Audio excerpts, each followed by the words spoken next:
Assalamualaikum warahmatullahi wabarakatuh. Apa kabar adik-adik mahasiswa semuanya? Dimanapun berada, saya mendoakan semoga selalu sehat dan tetap menjaga protokol COVID-19 dalam semua aktivitasnya.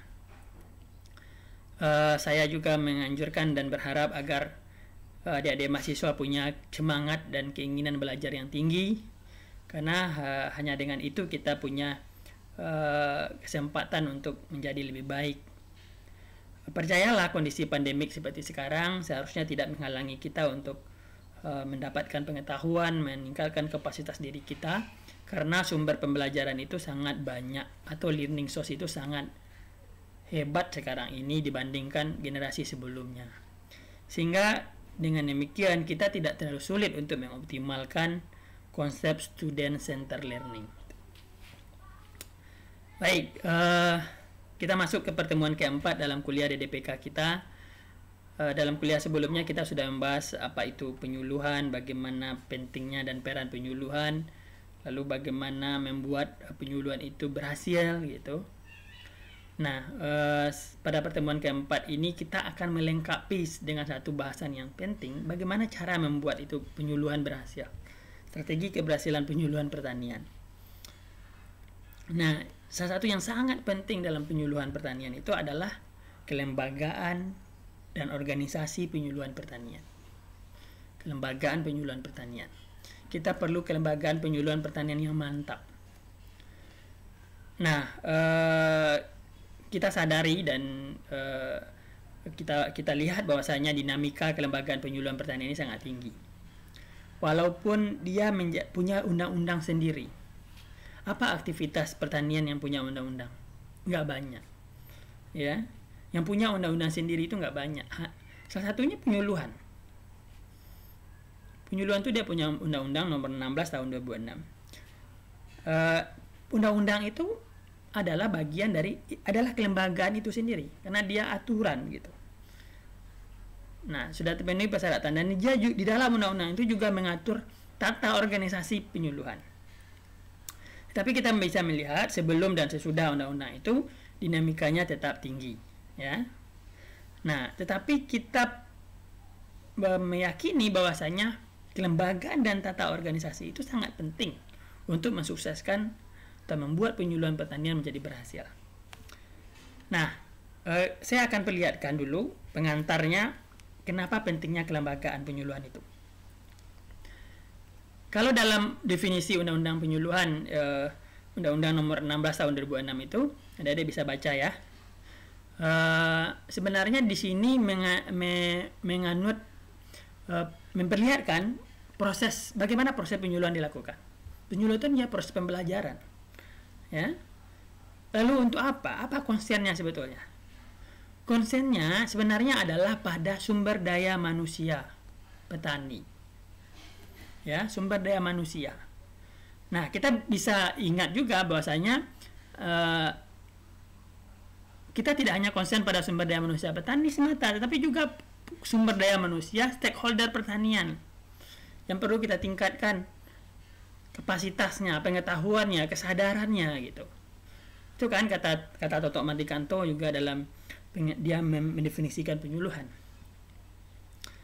Nah, kalau kita bicara pembangunan pertanian berkelanjutan atau katakanlah agrobiologi kerakyatan seperti yang kita pahami dan menjadi konsen di jurusan sosial ekonomi pertanian, kita meyakini ya bahwasanya kita perlu peningkatan mutu SDM yang berkemampuan bla bla bla itu. Lalu apa lagi? Kelembagaan petani yang mantap. Ya. Sehingga kita dalam dua definisi ini kita melihat sebetulnya konsennya kemana? Ke sumber daya manusia pertanian. Nah, itu memerlukan basis kelembagaan yang kuat. Nah, kita lihat sini juga apa yang dikatakan oleh Toto Mardikanto ya. Penyuluhan itu apa katanya? Dia menyingkat penyuluhan itu advokasi aja. Dia apa? Advokasi itu aktivitas atau kegiatan penyuluhan. Ini edukasi, diseminasi sampai kepada pemantauan dan evaluasi. Nah, ini menjadi aktiviti dari penyuluhan. Supervisi dan segala macamnya, dan jelas dalam aktivitas ini dia memerlukan kelembagaan dan tata organisasi gitu. Nah, kalau Undang-Undang 16 nomor 16 tahun 2006 itu dia menyatakan juga peran penyuluhan itu mulai dari memfasilitasi proses pembelajaran baik bagi petani dan pelaku lainnya, karena di Undang-Undang nomor 16 itu dibagi bagi petani dan bagi pelaku utama dan pelaku usaha. Mengupayakan kemudahan akses petani sampai kepada membantu memecahkan masalah serta merespon tantangan dan peluang yang dihadapi petani. Dalam semua peran ini, kelembagaan menjadi penting atau tidak? Penting ya, penting kelembagaan. Nah ini kalau menurut FAO, Abbas dan lain sebagainya, dia mengatakan bahwasanya penyuluhan itu satu yang holistik ya, yang konsepnya sebenarnya adalah mengembangkan mutu sumber daya manusia petani dan kelembagaan petani. Nah, tantangan penyuluhan pertanian saat ini ya, ini bisa kita lihat juga dalam undang-undang ya, Undang-Undang nomor 16 itu.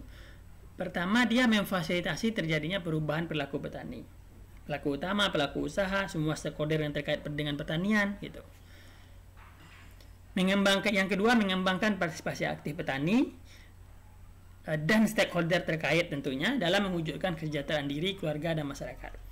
Menetapkan mekanisme kelembagaan, good governance, serta meyakinkan para pihak tentang penting dan strategisnya peran penyuluhan. Itu tantangan penyuluhan pertanian. Nah, sehingga dengan demikian, untuk melaksanakan semua tadi, prosesnya, perannya, fungsinya, tujuannya, konsennya, menjawab tantangannya, diperlukan kelembagaan penyuluhan yang mantap. Kita banyak persoalannya di sini. Walaupun BPP misalnya, itu sampai ke semua kecamatan di Indonesia ini ada Balai Penyuluhan Pertanian. Bagian dari kelembagaan penyuluhan juga. Ya. Diatur dalam undang-undang. Ada ini, ada itu, ada komisi penyuluhan, ada Bakorlu. Tapi selama ini dinamikanya luar biasa.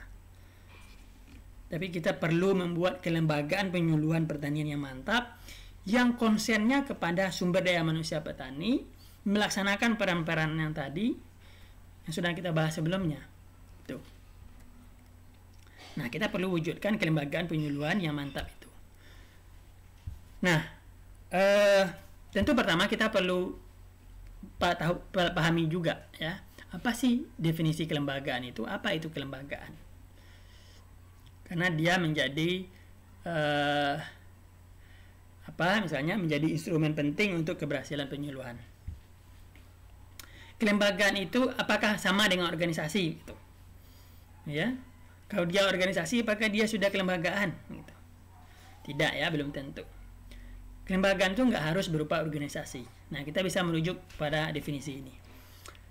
Kelembagaan itu apa? Seperangkat norm, perilaku yang telah berlangsung lama dalam melayani dan memenuhi tujuan-tujuan penting masyarakat. Jadi, apa yang ada dalam masyarakat dan itu sudah menjadi norm, maka dia kelembagaan. Nggak perlu dia diformalkan. Nggak perlu dia dalam bentuk sebuah organisasi.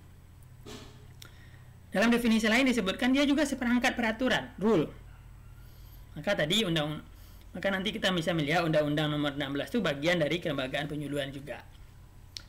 Dan dia di dalamnya mengatur tata organisasi penyuluhan. Prosedur pengambilan keputusan, program yang menentukan bentuk tindakan sosial dan menetapkan peran para anggota dalam tindakan sosial tersebut, serta sebagai panduan interaksi di antara para pelaku peran tersebut. Jadi nggak ada di sana disebutkan bahwasanya harus berupa organisasi formal. Tapi organisasi formal kelembagaan nggak bisa jadi bentuk kelembagaan. Ya. Pak Pahan menyatakan kelembagaan itu apa? Sistem organisasi dan kontrol terhadap sumber daya. Entitas individu, kelompok yang sepakat menetapkan dan mencapai tujuan bersama. Maka kelompok tani itu masuk kelembagaan. Jadi kelembagaan itu dia berbasis pada formal rule atau rule in use atau rules. Nah, namun ketika membahas tentang penyuluhan, maka biasanya yang dibayangkan yang dimaksud dalam kelembagaan penyuluhan sudah bunyi Undang-Undang nomor 16 2006 tentang SP3K itu ya. Dia bisa menjadi seperti dalam definisi kelembagaan ya, norma, aturan, atau dia bisa dalam bentuk organisasi dan tata kelola. Maka kita bisa identifikasi apa saja contoh bentuk kelembagaan penyuluhan pertanian. Undang-undang penyuluhan itu dia kelembagaan. Undang nomor 16 2006 itu. Dia bagian dari kelembagaan penyuluhan. Peraturan-peraturan, baik dari peraturan pemerintah, menteri sampai kepada peraturan bupati, wali kota yang terkait dengan penyuluhan, dia kelembagaan. Kebijakan dia kelembagaan. Keputusan pelaksana penyuluhan dia kelembagaan. Kelompok tani, gabungan kelompok tani, organisasi petani, LSM, sebagainya dia kelembagaan. Hubungan antar komponen fungsional dia kelembagaan. Atau sesuatu yang sudah eksis di masyarakat dan menjadi norm dia kelembagaan. Ya, yang pokoknya dia terkait dengan penyuluhan maka dia kelembagaan penyuluhan. Nah, kita bisa melihat di sini ya dua model fungsi hubungan petani dan penyuluh. Ada model supply driven, ya kita udah belajar sebelumnya. Ada model industry innovation atau demand driven. Kita bisa melihat perbedaannya ya. Kalau supply driven dia mulai dari peneliti, penyuluh ke petani. Kalau dalam innovation dia mulai dari petani. Apa persoalan petani? Itu yang dijawantahkan atau yang dicari solusinya, baru kembali lagi solusinya kepada petani. Nah, dalam dua model ini apa yang banyak di sini? Kelembagaan yang banyak. Dia berbicara kelembagaan sebetulnya. Dia mengatur mekanisme kelembagaan. Dia menjadi kelembagaan itu sendiri sebetulnya. Nah, kalau kelembagaan dan tatanya berjalan baik, maka dia akan berjalan baik penyuluhan dalam kedua model ini. Nah, kita juga bisa melihat keterkaitan antar komponen fungsionalnya. Banyak di sana, ada organisasi petani, ada dinas pertanian, ada pasar, macam-macam ya. Semuanya mengandung kelembagaan ya dalam keterkaitan antar komponen fungsional. Nah, kelembagaan penyuluhan menurut Undang-Undang SP3 itu ada kelembagaan penyuluhan pemerintah ya, di tingkat pusat ada badan yang menangani penyuluhan, di tingkat provinsi ada badan koordinasi penyuluhan, di tingkat kabupaten ada badan pelaksana penyuluhan, di tingkat kecamatan ada balai penyuluhan atau BPP itu. Lalu ada penyuluhan swasta, kelembagaan penyuluhan swasta, ada kelembagaan penyuluhan swadaya. Penyuluhan swasta, penyuluhan yang diinisiasi oleh pihak swadaya, yang diinisiasi oleh masyarakat yang sudah berhasil dengan sendirinya secara swadaya. Ada kelembagaan penyuluhan pada tingkat desa, nagari, berbentuk pos penyuluhan desa. Nah, ini bentuk-bentuk kelembagaan yang diperlihatkan dalam Undang-Undang nomor 16 2006. Walaupun undang-undang itu sendiri dia menjadi sebuah kelembagaan, tapi dia mengatur tata kelola kelembagaan dan organisasi di dalamnya terkait dengan penyuluhan. Nah, kita bisa melihat kompleksitasnya di sini dalam gambar ini, ya. Di tingkat pusat seperti apa, tingkat provinsi seperti apa, tingkat kabupaten gitu, sampai nanti tingkat desa. Nah, ini semua mengandung kelembagaan dan tata kelola organisasi. Yang selama ini kompleksitas dan kerumitannya justru ada di sini. Ya. Banyak dinamikanya ada di sini. Nah, tadi kita sebutkan ada badan koordinasi penyuluhan ya. Kalau dalam undang-undang itu yang diatur dalam undang-undang atau disebutkan dalam undang-undang nomor 16, itu ketuanya gubernur. Tugasnya apa ini nih? Ya. Melakukan koordinasi, menyusun kebijakan, memfasilitasi pengembangan kelembagaan, meningkatkan kapasitas dan seterusnya. Nah, lalu ada badan pelaksananya. Ya, dipimpin oleh bisa eselon 2 dan bertanggung jawab kepada bupati atau wali kota. Tugasnya apa? Menyusun kebijakan, programa, melaksanakan penyuluhan, melaksanakan pengembangan kerjasama, memfasilitasi kelembagaan, meningkatkan kapasitas. Ini semua diatur dalam Undang-Undang nomor 16. Jadi apa kelembagaannya dan apa rule-nya, apa perannya diatur di situ. Ya, kalau kita bicara undang-undang ya, yang ada di undang-undang begini bentuk dan mekanisme kelembagaan yang ada. Lalu ada komisi penyuluhan juga di tingkat kabupaten kota. Tujuannya apa? Untuk menetapkan perannya apa? Dia melaksanakan menetapkan kebijakan dan strategi. Dia bertugas memberi masukan kepada bupati wali kota. Ketentuan lebihnya lanjut mengenai komisi penyuluhan diatur dengan peraturan bupati. Jadi bisa aja ditambah kewenangannya gitu atau dikurangi gitu ya. Ditambah kewenangannya. Nah, ini diatur dalam Undang-Undang nomor 16 2006. Undang-Undang nomor 16 2006 itu cukup komprehensif sebetulnya dalam mengatur mekanisme kelembagaan. Ya, komisi tadi bersatu sebagai mitra kerja bupati dan seterusnya. Nah, kelembagaan pelaku utama di undang-undang penyuluhan itu disebut kelembagaan pelaku utama dan kelembagaan pelaku usaha. Jadi kelembagaan pelaku utama dia beranggotakan petani, pekebun, peternak, nelayan, pembudaya dan seterusnya. Kelembagaan pelaku utama berfungsi sebagai wadah proses pembelajaran, wahana kerjasama, unit penyedia sarana dan seterusnya. Lalu kelembagaan pelaku utama dapat bentuk kelompok, gabungan kelompok dan sebagainya. Jadi ada di sana diatur dalam undang itu disebutkan pelaku utama dan pelaku usaha. Nah, pelaku utama bisa dijabarkan lagi orang-orangnya. Siapa saja yang dimaksud dengan pelaku utama. Nah, kita bisa melihat sangat komprehensif sebetulnya undang-undang itu. Mengatur kelembagaan, mengatur tata organisasi. Nah, tetapi persoalannya, karena dinamika yang ada, kita tidak mau melaksanakannya dengan baik. Banyak persoalan politisnya gitu.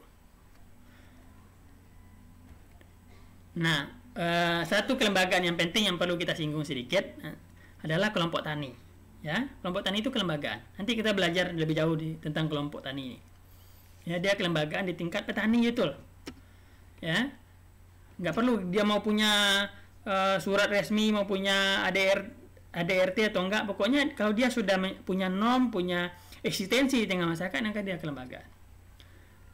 Ya, macam-macam yang ada pengertian kelompok itu dia himpunan atau kesatuan manusia. Ciri-cirinya ini ya, dinamikanya ada dinamika kelompok ya. Kalau kita pelajari dinamika kelompok maka kita lihat dari tujuan sampai kepada suatu prestasi yaitu sarana kelompok. Nah, penyuluhan itu kalau kita lihat jejak peran kelembagaannya dia sebenarnya sudah berlangsung berabad-abad ya. Berlangsung lebih dari seabad itu. Pada tahun 84 penyuluhan melalui sistem BIMAS telah berhasil mengantarkan Indonesia dari negara pengimpor beras terbesar dunia menjadi negara yang mampu swasembada beras. Nah, itu juga berkat peran atau kelembagaan penyuluhan. Ya, kita bisa lihat ke bawah.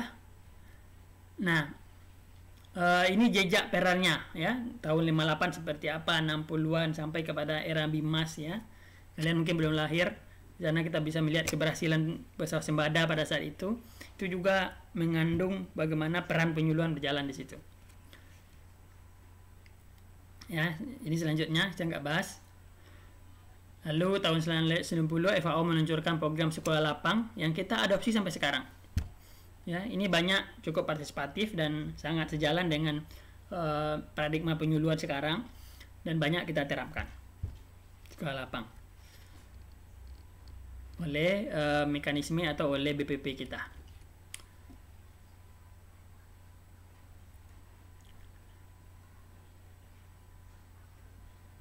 Oke, nah fenomena lain yang juga harus dicatat adalah ternyata para petani ya menjadikan kontak tani dan relawan LSM atau selain PPL ya, penyuluh pertanian lapang sebagai rujukan sebelum mereka melakukan adopsi inovasi. Gejala ini disebut sebagai farmer-led extension. Ya, kemudian berdasarkan pada gejala ini sejak tahun 2008 dikembangkan program FEATI, Farmer Empowerment Talk Agriculture Technology and Information. Kalian bisa lihat di internet program FEATI itu. Melalui metode Farmer Managed Extension. Ya, nanti ini yang melahirkan penyuluh swadaya. Kita bicara penyuluh swadaya nanti pada konsep seperti ini. Oke, nah saya lanjut saja ya. Ini revitalisasi pertanian juga mendorong sebetulnya revitalisasi kelembagaan, sehingga melahirkan undang-undang penyuluhan itu, bagian dari proses revitalisasi pertanian itu. Undang-undang nomor 16 tahun 2006 itu lahir. Nah, beberapa isu penting penyuluhan. Pertama, kelembagaan itu sendiri ya. Lalu ketenagaannya ya. Bagaimana penyelenggaraan dan programnya, pembiayaan dan sarananya gitu. Bagian dari isu penting penyuluhan juga. Oke. Itu ya. Nah, terakhir nanti kita bahas ini di Zoom ya. Kita diskusikan ini lewat Zoom untuk pertemuan berikutnya selanjutnya.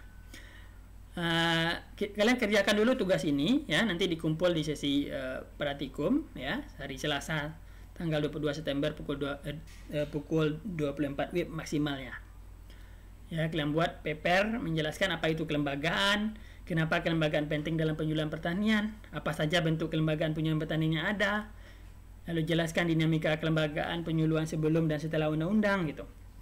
Ya, yang tadi sudah saya singgung juga beberapa ya. Nanti kalian dalami dengan melihat dari paper atau makalah yang ada. Tapi jangan copy paste.